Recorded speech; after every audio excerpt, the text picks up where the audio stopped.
Hari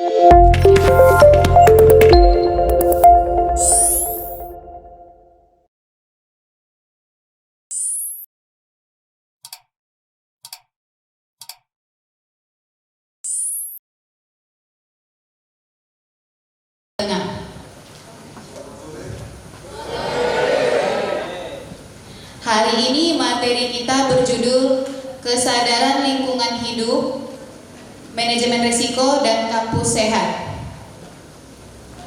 Selama materi disampaikan, tolong didengarkan baik-baik. Nanti kalau ada pertanyaan, boleh ditanyakan langsung ya Dea. Langsung saja untuk mempersingkat waktu, kami persilahkan kepada Bapak atau Bu Charles Edison Mutajulu SMM. Pada Bapak kami persilahkan. Baik, terima kasih Ibu Gultom. Menjadi semacam mentor atau pengarah ya.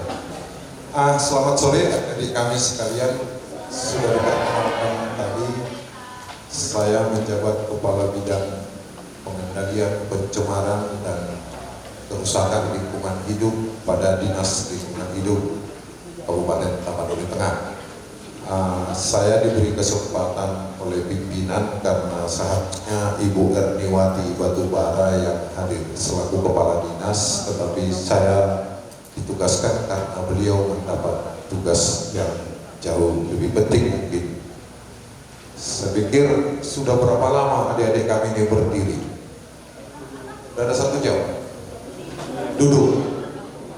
Lebih? Oke, semua kita berdiri dulu, ayo relaksasi dulu.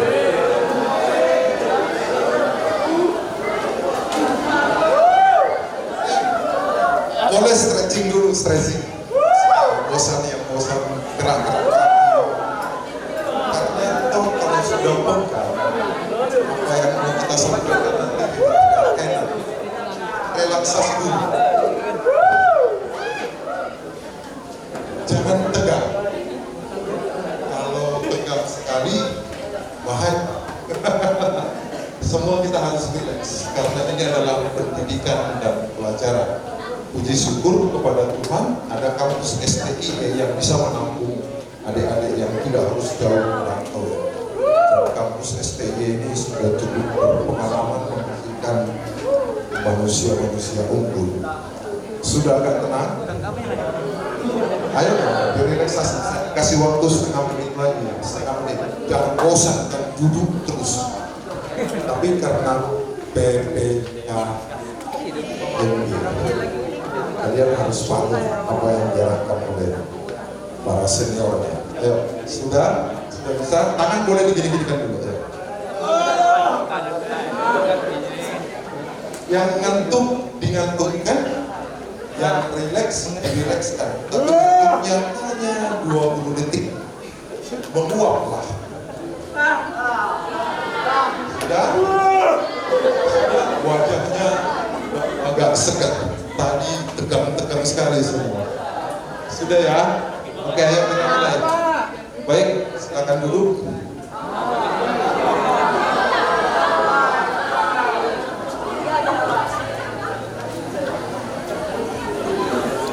Saya pikir kita sepakat kalau materi ini adalah induk ya.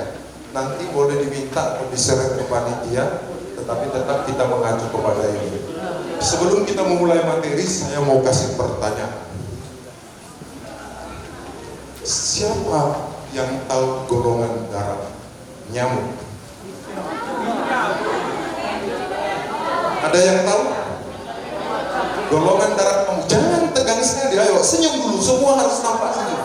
Kita relax, kalau tadi boleh kacau-kacau atau boleh tegang-tegang, normal-normal, sekarang kita relax. Siapa yang tahu golongan darah nyamuk? Ayo. A, B,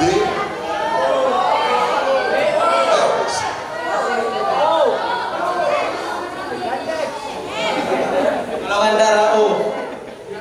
bilang O, berapa orang?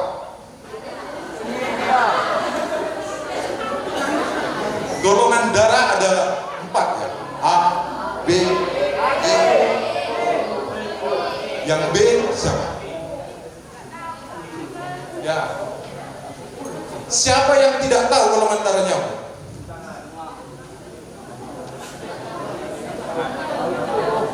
Masih ada juga yang tahu, tapi malu berkata. Ya, sebenarnya saya juga tidak tahu golongan darahnya.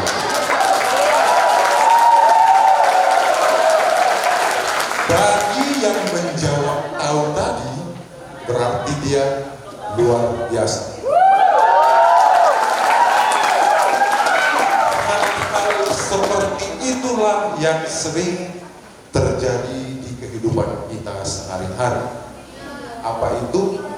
Menjawab tanpa memahami. Menjawab tanpa memahami. Karena setahu saya darah itu bagi nyamuk adalah makanan. Apakah kalau saya makan darah hewan, golongan darah saya menjadi darah itu? Kan tidak. Berarti tadi beliau itu merespon tanpa mengetahui makna. Sering, ini teman saya nih,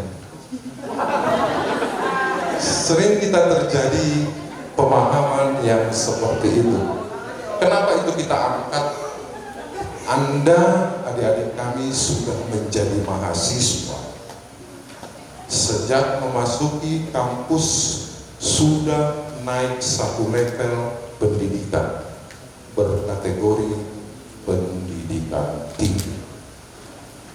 Ketika sudah berbicara pendidikan tinggi, berarti cara berpikir juga harus menggunakan nalar. Apa sih yang dimaksud dengan pertanyaan itu? Apa sih yang dimaksud dengan pernyataan itu? Itu sudah harus terbangun di dalam pola pikir adik-adik kami. Kenapa saya mengatakan, apalagi isu sekarang, apa mahasiswa STI tidak demo? Kan naik BBM nih. Kalau zaman kami dulu 98 deh. Kami mau ganti pemerintahan, saya alumni 98. Tetapi pada akhirnya reformasi juga lah yang memberikan kita kebebasan. Walaupun di dalam beberapa hal ada perubahan mendasar yang tidak kita siap. Kebebasan kita berbicara dibangun dari hasil pemikiran dan reformasi yang kita lakukan. Jadi hari ini saya sampaikan tadi untuk merespon, memikirkan sebelum merespon. Kita masuk ke materi lingkungan. Apa yang Anda pahami tentang lingkungan?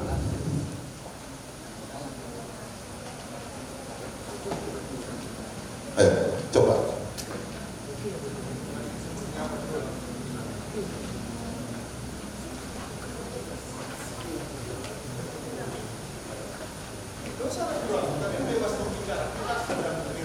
Lingkungan itu pemikiran saya wilayah atau suatu area.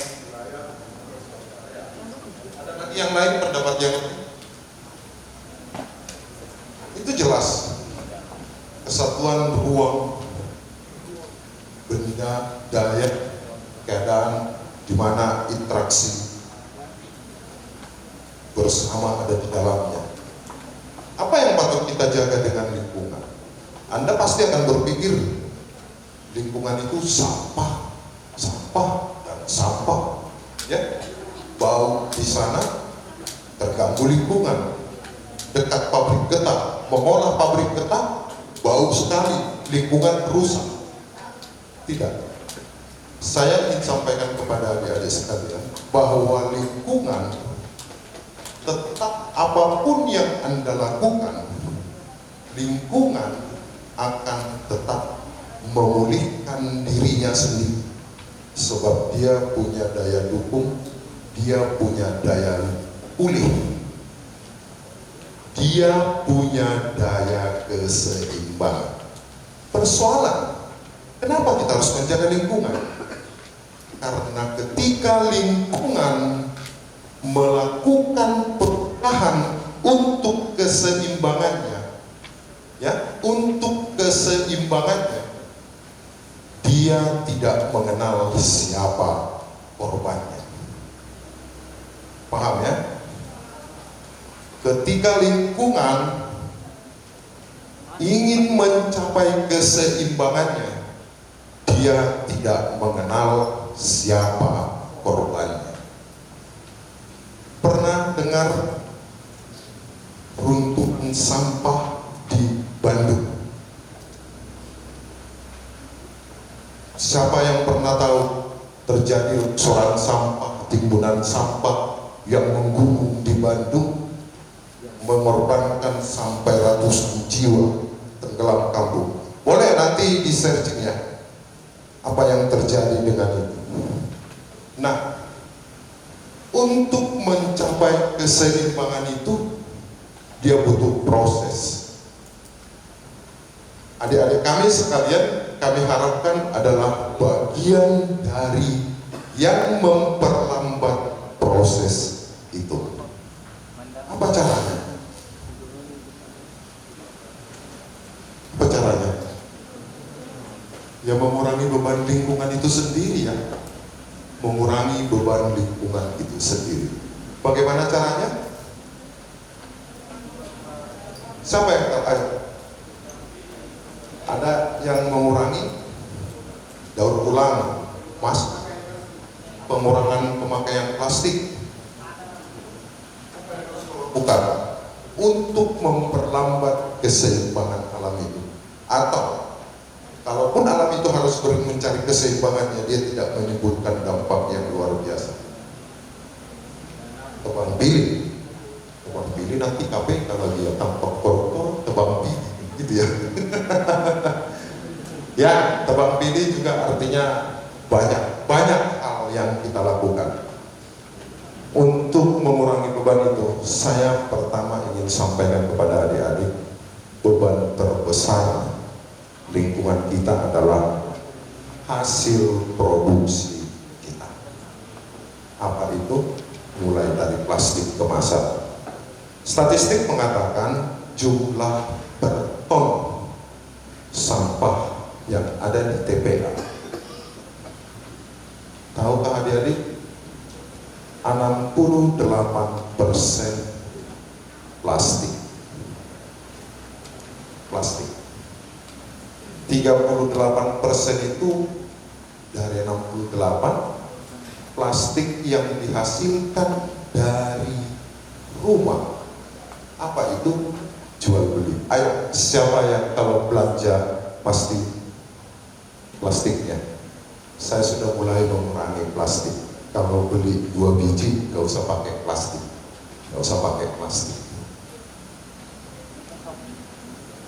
Kalau sekarang sudah dikasih minum apa? Boba ya, yang lagi tren sekarang boba. Sudah di dalam cup, ditaruh plastik lagi, dapat sedotan lagi, nikmat membawanya. Begitu selesai diminum, ayo loh, kemana? Buang tong sampah. Bohong. Karena tidak mungkin tong sampah mengikuti kalian. Kemana kalian buang? Minum boba, minum cup, pakai sedotan, dipegangin plastik lagi sama tukang jualan. Kemana? Setelah selesai gimana? Letakkan saja ya. Nanti ada pemulung yang, kalau syukur-syukur ada pemulung yang ngambil kan? Ya. Artinya ada perilaku kita yang tidak menggambarkan proses pelambatan keseimbangan alam itu sendiri. Saya yakin mulai hari ini ada yang berubah ya. Kalaupun minum cup, kurangi satu bebannya. Plastik kantongannya tidak usah lagi ya. Boleh ya? Ya, karena ternyata dari 68% kandungan plastik di TPA, 38% itu dihasilkan dari aktivitas kita. Kenapa? 30% lagi apa itu? Wah, mungkin bisa saja apa baliho ya, baliho yang terbuat, artinya tenda kan itu. Artinya jauh lebih besar 38% itu dari aktivitas Anda. Ada yang menyesal tadi membuang plastiknya? Gak ada ya? Tapi mulai hari ini mencoba memperbaiki ya. Ya, statistik mengatakan bahwa dari jumlah sampah itu tahu berapa lama plastik bisa terurai? Setahun, 100 tahun terlalu lama.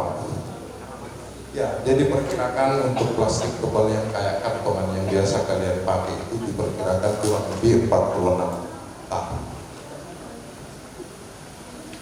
Penelitian juga mengatakan adik-adik bahwa setiap orang itu menghasilkan 0,68 kilogram sampah dalam satu hari.